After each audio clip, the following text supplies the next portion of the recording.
March 26th, the enemy closes in, digging tunnels and maneuvering their trenches close to the base perimeter. 5 times they have probed the garrison's defenses, hitting the perimeter in battalion strength.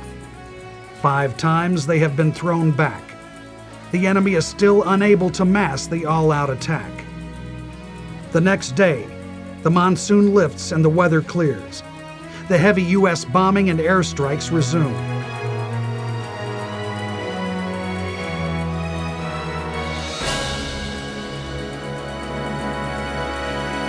The Marines move out of their trenches and bunkers to seek and engage the enemy on the ground.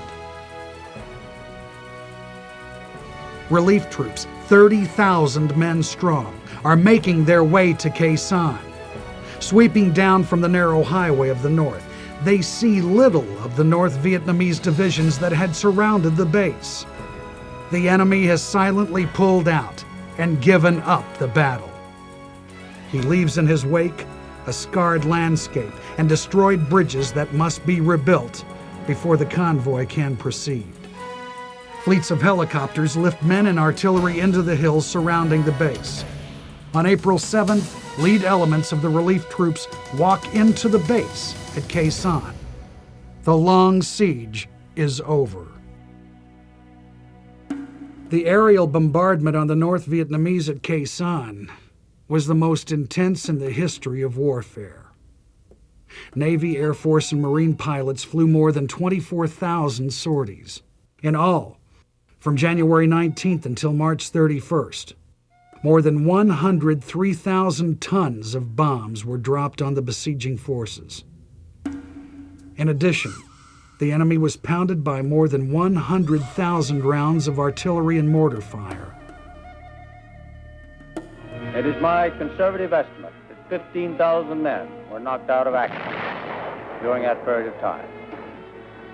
The result was that we broke his back, and he has not regained his strength since. We captured documents on the battlefield that attest to this. And we've learned from these documents that we not only killed a lot of the enemy and destroyed great quantities of his supplies, but we also made it so hot in that area that he was having great difficulty with desertions. Up to 20 to 25% of companies, according to these documents, deserted. As the Marine units move out of Khe Sanh into the surrounding terrain, they discover countless North Vietnamese bodies buried in shallow graves. Total enemy casualties for the period were estimated at more than 15,000. Marine losses were only 204 killed and 1,622 wounded and evacuated. The 26th Marine Regiment and its reinforcing units are cited by President Johnson for their gallant fighting and countless acts of heroism in defending Khe Sanh. At Khe Sanh today, the airstrip is deserted, and the trenches and bunkers have long since been abandoned. The defenders have moved on to other battles. But the question remains, was such a fierce defense of a remote outpost really necessary? Only one thing is certain. The valiant stand of the Marines at Khe Sanh will take its place in history as the fiercest battle of the Vietnam War.